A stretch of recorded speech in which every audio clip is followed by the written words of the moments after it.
The grand ballroom of Buckingham Palace sparkled under the crystal chandeliers as England's most important guests gathered for the annual Commonwealth Gala. The evening air was filled with the soft murmur of polite conversation and the gentle clinking of champagne glasses. Ladies in elegant gowns moved gracefully across the polished marble floor, while gentlemen, in their finest evening wear, stood in small groups, discussing matters of state and society. Charles stood near the center of the room, his posture straight and regal, as befitted his position. At 74, he carried himself with the dignity that had been instilled in him since childhood. His evening dress was impeccable, every detail perfect, from his white bow tie to his polished shoes. Tonight was particularly important because it marked the first major social event since his coronation 6 months earlier. The weight of the crown, though not physically present this evening, seemed to rest constantly on his shoulders. Every gesture, every word, every glance was observed and analyzed by the hundreds of people in attendance. Diplomats from across the Commonwealth nations watched his every move, looking for signs of his leadership style and approach to the monarchy. Camilla stood to his right, resplendent in a deep blue gown that complemented her silver hair. She wore the family sapphires, their blue fire catching the light as she moved. As queen consort, she had grown into her role with grace and confidence. Her smile was warm as she engaged in conversation with the Canadian High Commissioner's wife, discussing their shared love of gardening and literature. "Your Majesty," the High Commissioner was saying to Charles, "the people of Canada are thrilled with the new agricultural initiatives we've discussed. The Sustainable Farming Project in Ontario is already showing remarkable results." Charles nodded thoughtfully. Environmental issues had always been close to his heart, and hearing about successful conservation efforts brought genuine pleasure to his eyes. "That's wonderful news, Commissioner. I've long believed that we must lead by example in protecting our planet for future generations." The conversation continued for several minutes, touching on various Commonwealth initiatives and diplomatic matters. Charles found himself genuinely engaged, which was not always the case at such formal events. The commissioner was knowledgeable and passionate about environmental conservation, making for stimulating discussion. Meanwhile, across the room, William and Catherine had just entered through the main doors. Catherine looked stunning in an emerald green gown that brought out the color of her eyes. The dress was elegant yet modern, striking the perfect balance between royal protocol and contemporary style.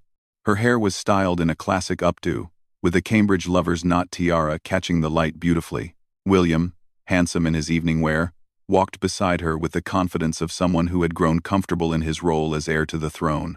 At 41, he had found his stride as a working royal, and his partnership with Catherine had become one of the monarchy's greatest assets. As they made their way through the room, guests turned to greet them with warm smiles and respectful bows and curtsies. Catherine had a natural gift for making people feel at ease, and her genuine interest in their stories and concerns was evident in every interaction. "Catherine, you look absolutely radiant," exclaimed the wife of the Australian Prime Minister, as they paused near the reception line. "How are the children?" Catherine's face lit up with maternal pride. "They're wonderful. Thank you for asking. George is doing brilliantly at school, and Charlotte has developed quite a passion for horse riding. Louis keeps us all entertained with his boundless energy." The conversation flowed easily, with Catherine showing genuine interest in the Australian education initiatives and sharing insights from her own work with early childhood development. Her knowledge and passion for the subject were evident, and soon a small group had gathered around her, drawn by her warmth and intelligence. William watched his wife with admiration and love. Even after more than a decade of marriage, he still felt a surge of pride when he saw how naturally she connected with people from all walks of life. She had transformed from a somewhat shy university student into a confident, compassionate royal who could hold her own in any situation. The evening progressed smoothly, with guests mingling and enjoying the elaborate dinner that had been prepared. The palace staff moved with practiced efficiency, ensuring that every detail was perfect. The menu featured dishes from across the Commonwealth, celebrating the diversity and richness of the nations that Charles now served as head of state. During dinner, Charles found himself seated at the head table between Camilla and the Secretary-General of the Commonwealth. The conversation ranged from trade agreements to cultural exchanges, from climate change initiatives to educational programs. Charles contributed thoughtfully to each topic, drawing on his decades of experience as Prince of Wales and his lifelong commitment to Commonwealth values. "Your Majesty," the Secretary-General said during the main course, "your vision for a more connected and sustainable Commonwealth is inspiring our member nations to think differently about their futures." Charles felt a quiet satisfaction at these words. He had spent so many years preparing for this role, sometimes wondering if he would ever get the chance to serve. Now, at last, he was able to put his ideas and passions to work for the benefit of the Commonwealth and its 2.5 billion citizens. As the evening continued, the mood became increasingly relaxed and jovial. The formal protocols that governed the early part of the evening gradually gave way to more natural interactions. Laughter could be heard throughout the room, and the atmosphere became decidedly warmer and more intimate. Catherine and William had moved to different areas of the room, working the crowd with practiced ease. They understood their role as the younger generation of royals, connecting with guests and representing the modern face of the monarchy. Their presence brought energy and vitality to the gathering.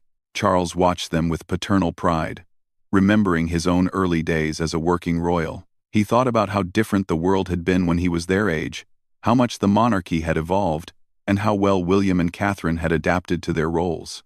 They represented the future of the institution he now led, and he felt confident that it would be in good hands when his time came to pass it on.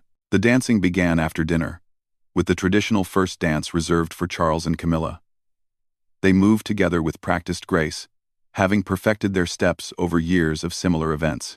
The room watched respectfully as they glided across the floor to a classic waltz, setting the tone for the evening's entertainment. As other couples joined them on the dance floor, the atmosphere became even more relaxed and celebratory. The younger royals danced with various guests, fulfilling their diplomatic duties while also genuinely enjoying themselves. Catherine's laughter could be heard across the room as she danced with the elderly ambassador from New Zealand, who was regaling her with stories from his long career. The evening was proceeding exactly as planned, a perfect example of royal hospitality and Commonwealth unity. The guest list represented the very best of diplomatic, cultural, and business leadership from across the member nations, and the conversations flowing throughout the room were building bridges and strengthening relationships that would benefit millions of people. Charles felt a deep sense of satisfaction as he surveyed the scene. This was what he had been preparing for his entire life. The ability to bring people together, to foster understanding and cooperation, to use the unique position of the monarchy to make a positive difference in the world. As the evening moved toward its climax, an unexpected moment was about to unfold that would change everything. The carefully orchestrated perfection of the evening was about to be disrupted by a simple, human gesture that would send ripples through the room and beyond. None of the guests, not even Charles himself, could have predicted what was about to happen. The stage was set for a moment that would be remembered and discussed for years to come. A reminder that even in the most formal and controlled environments, human nature could assert itself in the most unexpected ways. The music continued to play, the conversations continued to flow, and the evening continued on its seemingly perfect course. But beneath the surface, the conditions were aligning for a moment that would prove that even kings are, at their heart, simply human beings capable of making very human mistakes. The next few minutes would test not just Charles's composure, but the very foundations of royal protocol and family dynamics that had been carefully constructed over decades of public life. The evening had reached its most elegant moment. The orchestra began playing a beautiful melody that Charles recognized immediately. It was the same piece that had played at his wedding to Diana so many years ago. The irony was not lost on him, though he pushed the memory aside as he always did when thoughts of his first wife surfaced during public events. Charles excused himself from his conversation with the Prime Minister of Malta and began walking toward the center of the ballroom. It was time for the traditional second dance, where he would invite other members of the royal family to join him and Camilla on the floor. This was always a carefully choreographed moment, designed to show the unity and strength of the royal family to the watching Commonwealth representatives. Camilla had been speaking with the Governor-General of Australia about their shared interest in literacy programs. Her face glowed with enthusiasm as she described the reading initiatives she had been supporting across the United Kingdom. The conversation was animated and meaningful, exactly the kind of engagement that made these formal events worthwhile. "Ma'am, the king is approaching," whispered one of Camilla's ladies-in-waiting. Appearing discreetly at her elbow, Camilla glanced up to see Charles making his way through the crowd toward her. She smiled warmly and began to wrap up her conversation, knowing that protocol required her to be ready when her husband arrived. The Governor-General understood immediately and stepped back with a respectful bow. But something strange was happening across the room. William and Catherine had been speaking with a group of young Commonwealth leaders about education and mental health initiatives. Catherine was particularly engaged in the conversation, sharing insights from her work with early childhood development programs. Her passion for the subject was evident in every word she spoke. As Charles walked through the crowd, many guests noticed his approach and stepped aside respectfully. The orchestra continued playing, and other couples swayed gently on the dance floor. The lighting was soft and romantic, casting a warm glow over the entire scene. Charles moved with his usual dignified pace, acknowledging guests with nods and brief words as he passed. His mind was focused on the dance ahead and the diplomatic conversations that would follow. He was thinking about the successful evening and how well everything had gone according to plan. But then something unexpected happened. As Charles approached the area where he expected to find Camilla, he found himself looking directly at Catherine instead. She was standing just a few feet away, her emerald gown catching the light beautifully as she gestured gracefully while speaking. For a moment, the years seemed to melt away, and Charles saw not his daughter-in-law, but the young woman who had brought such joy and stability to his son's life. The music swelled, and without thinking, Charles extended his hand toward Catherine. It was an automatic gesture, the kind of instinctive movement that comes from decades of formal training and countless similar moments. His mind was elsewhere, perhaps thinking about William's happiness, or remembering his own youth, or simply caught up in the beauty of the moment. Catherine looked up in surprise as she saw Charles's outstretched hand. For a split second, confusion flickered across her face. This was not part of the usual protocol.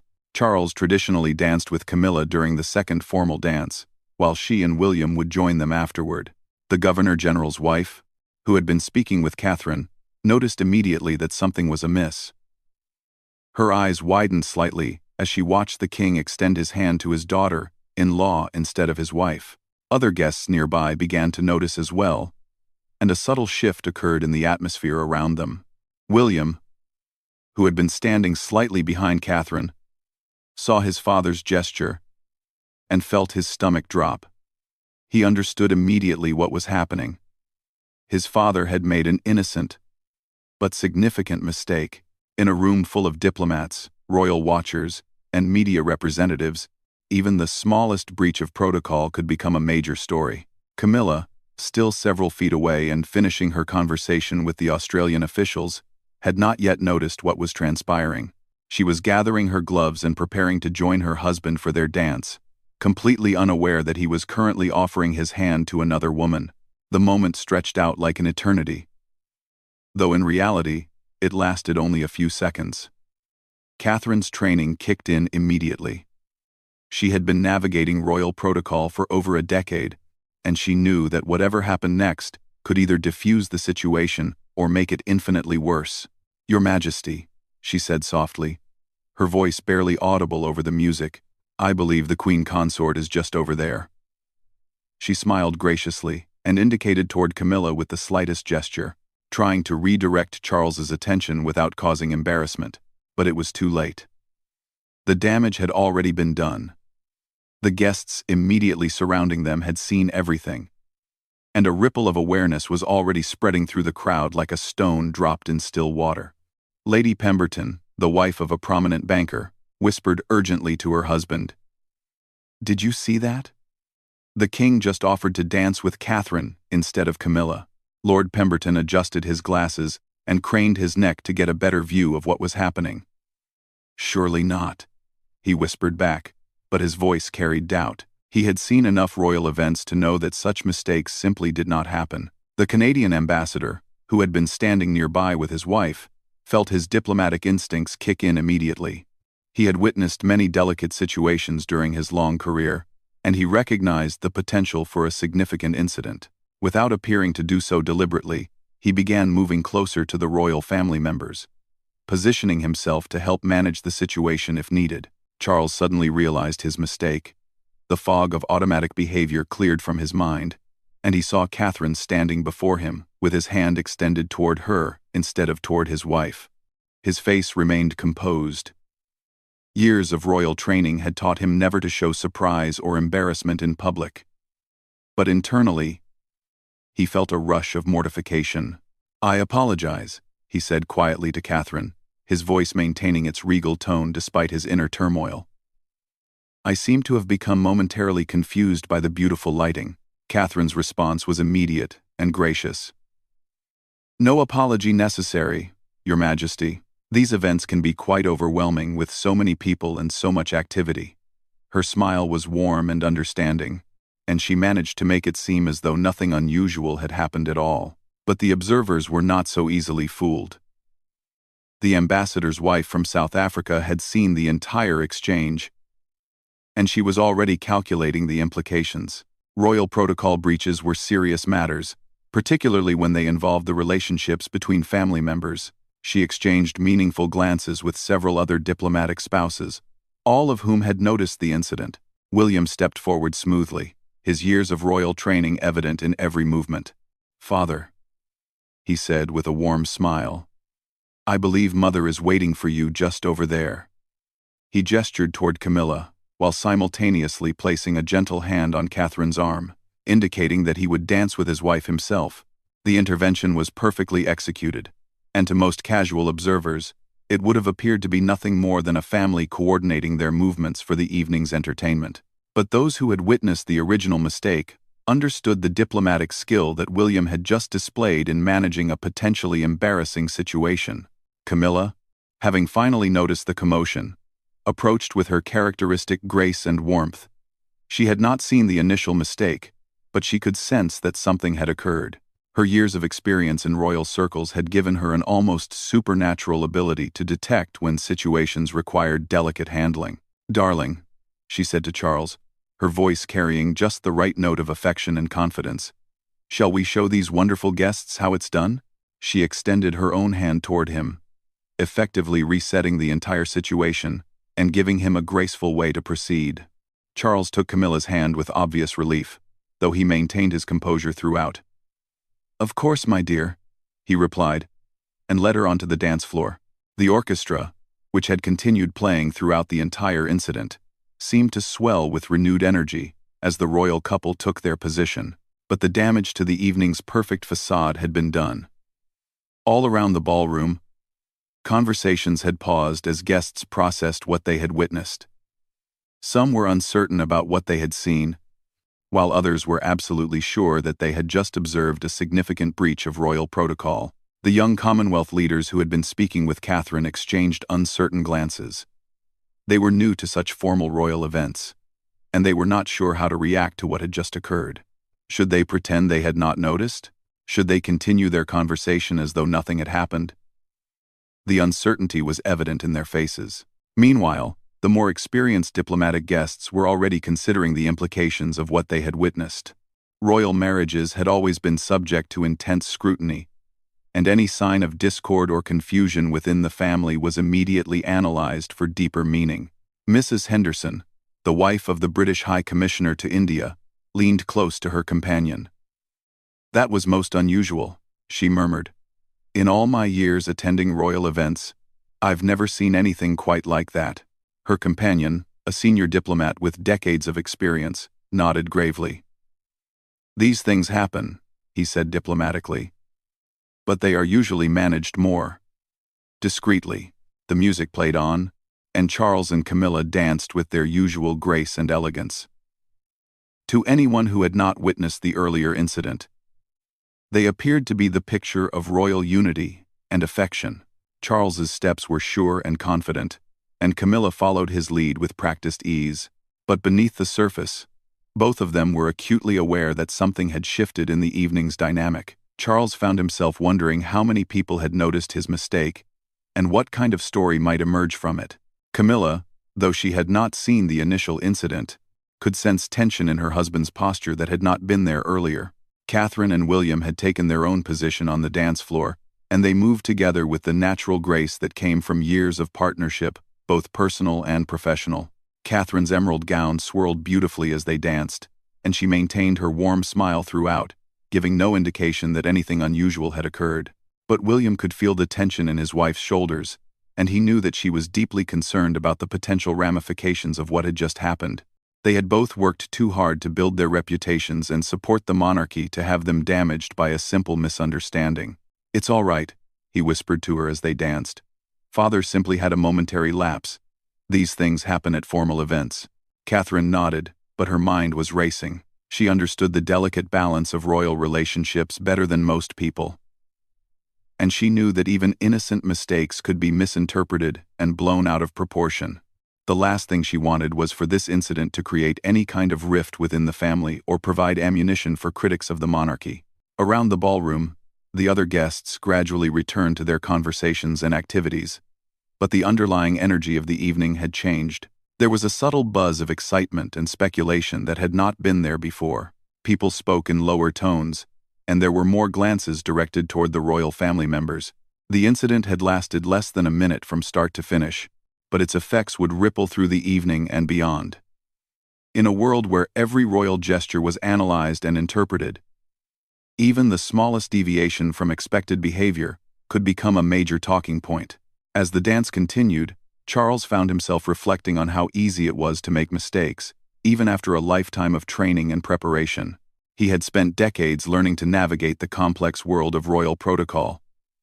But in one unguarded moment, he had reminded everyone present that he was, ultimately, only human.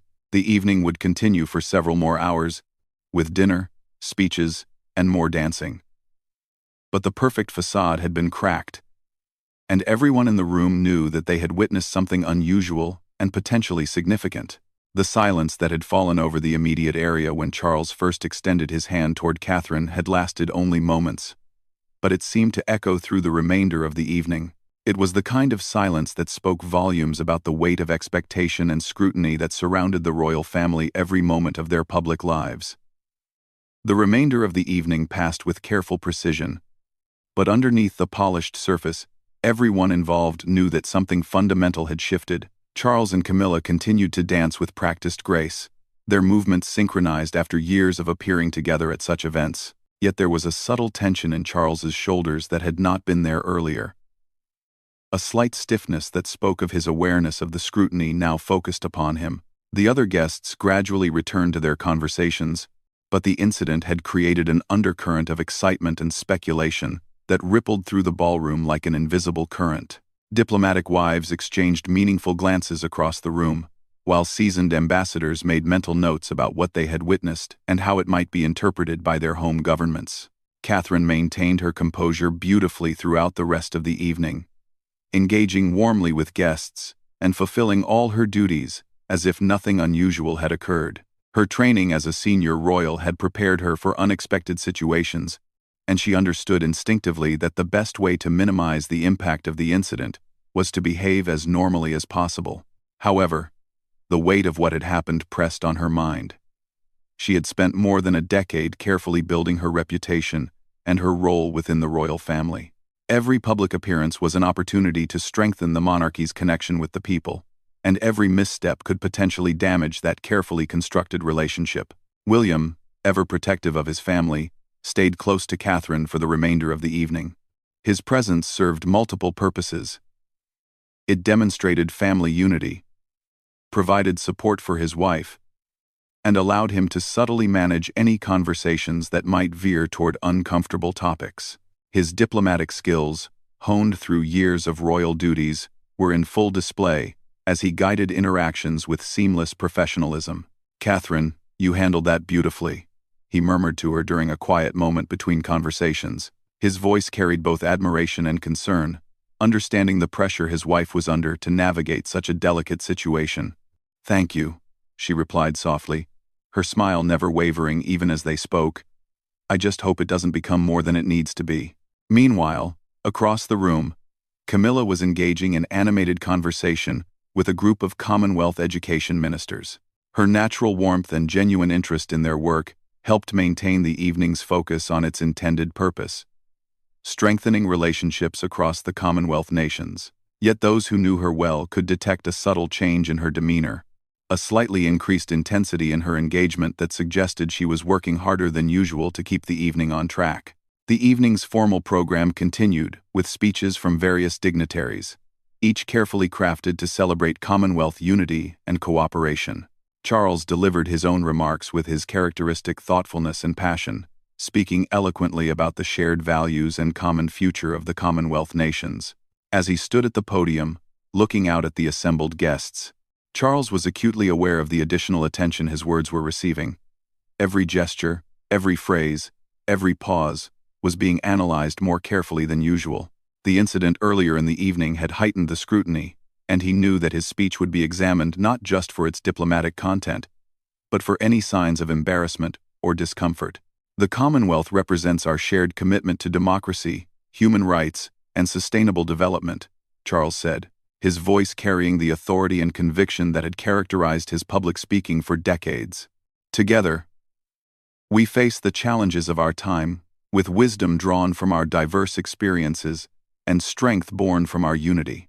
The applause that followed was warm and genuine. But Charles could not shake the feeling that some audience members were looking for something more than diplomatic platitudes. The personal had become political, as it always did in the royal world, and he understood that the evening's incident would likely overshadow his carefully prepared remarks in any subsequent coverage.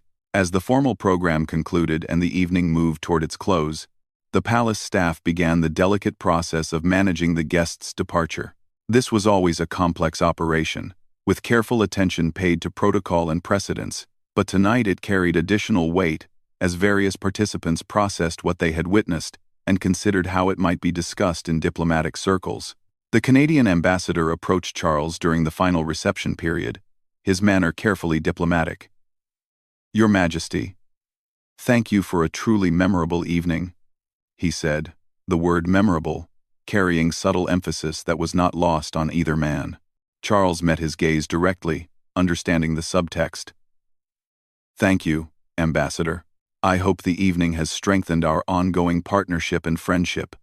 His response was measured and dignified, acknowledging the comment without either confirming or denying any significance to the evening's events. Similar conversations took place throughout the room as the evening wound down. Each exchange was carefully managed, with both sides understanding the delicate balance between acknowledging what had occurred and maintaining diplomatic discretion. The art of royal diplomacy was on full display, as potentially awkward situations were navigated with practiced skill. Catherine found herself in conversation with the wives of several Commonwealth leaders, all of whom were curious about her perspectives on various social issues. The conversation was engaging and substantive, focusing on early childhood education and mental health initiatives. But she remained aware that her every word and gesture were being observed more carefully than usual. "Your work with children's mental health is truly inspiring," said the wife of the New Zealand Prime Minister. "The research coming out of your foundation is making a real difference in how we approach these issues."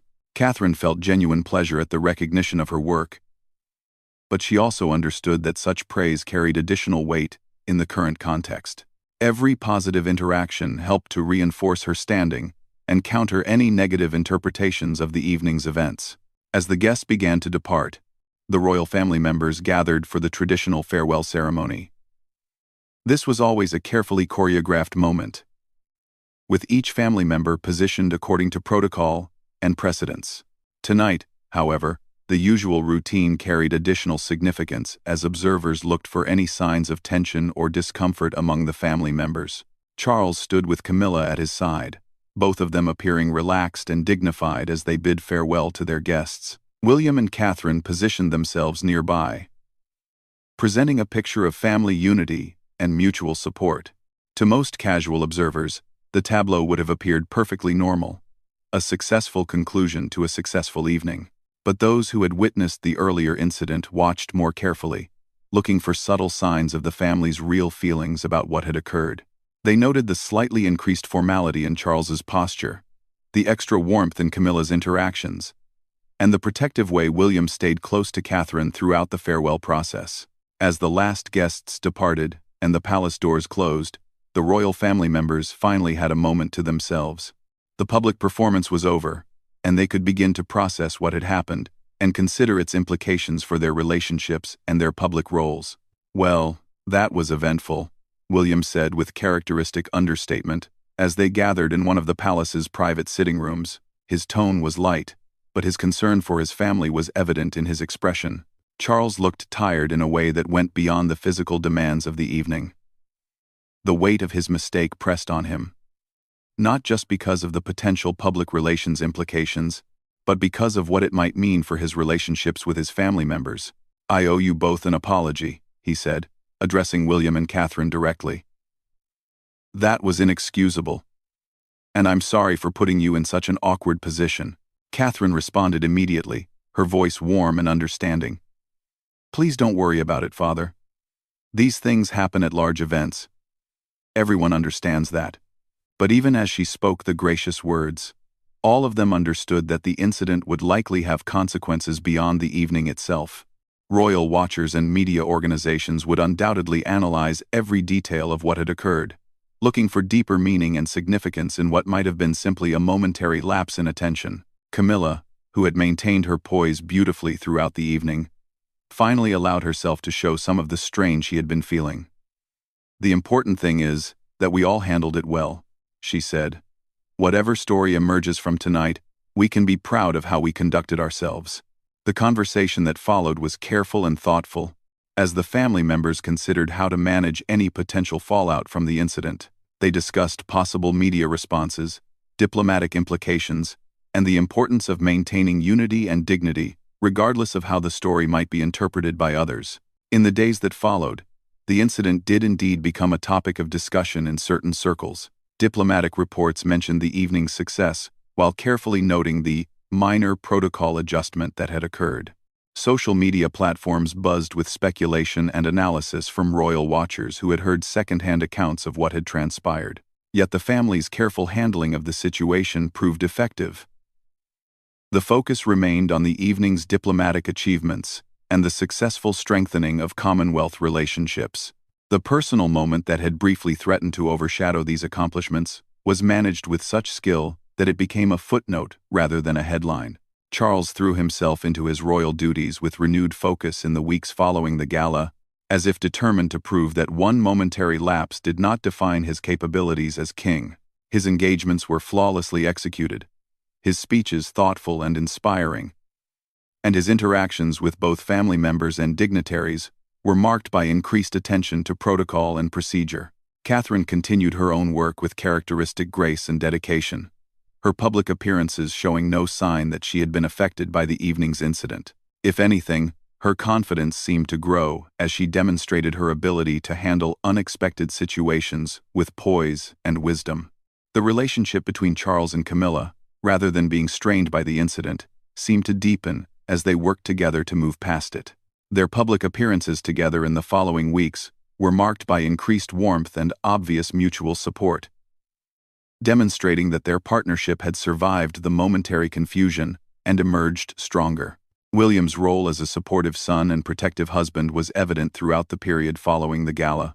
His ability to manage delicate family dynamics while maintaining his own public responsibilities showcased the diplomatic skills that would serve him well when his time came to assume greater responsibilities. Months later, when royal historians and commentators looked back on Charles's early reign, the Commonwealth Gala incident would be remembered not for the momentary confusion that had occurred, but for the skillful way the family had managed it. It became a testament to their training, their mutual support, and their commitment to their duties despite the very human challenges they occasionally faced. The evening had taught them all valuable lessons about the importance of preparation, the weight of public scrutiny, and the power of grace under pressure. It had also reminded them that even in the most formal and controlled environments, human nature could assert itself in unexpected ways. Most importantly, the incident had demonstrated the strength of their family bonds and their shared commitment to the institution they served. When faced with potential embarrassment and criticism, they had chosen unity and dignity over blame and defensiveness. This choice had not only protected their individual reputations, but had actually strengthened the monarchy's image as an institution guided by people who were both regal and human, both dedicated to their duties and capable of managing their imperfections with grace. The silent room that had witnessed Charles reaching for Kate instead of Camilla had ultimately become a testament to the power of family, forgiveness, and the enduring strength of the British royal family's commitment to service above self. In the end, it was not the mistake that defined them, but how they chose to handle it together.